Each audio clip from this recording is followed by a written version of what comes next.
लेकिन कहना बात कहाँ ले जाला है पिया, कहाँ ले जाला हो पिया, कहाँ ले जाला हो पिया, या बहिनी बारी मरू मरिया, कहाँ ले जाला हो पिया, या बहिनी बारी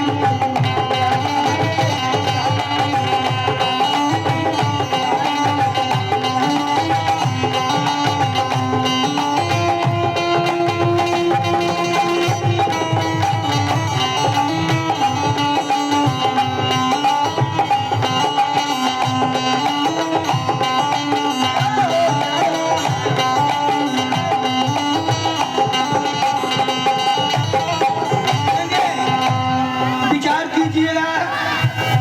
अभी आप लोग प्रवचन सुने, अब इन बारी मोरू मरिया कहाँ ले जाला ये पिया, मेहररुआ के आत्मा रोवत बा, कहत बा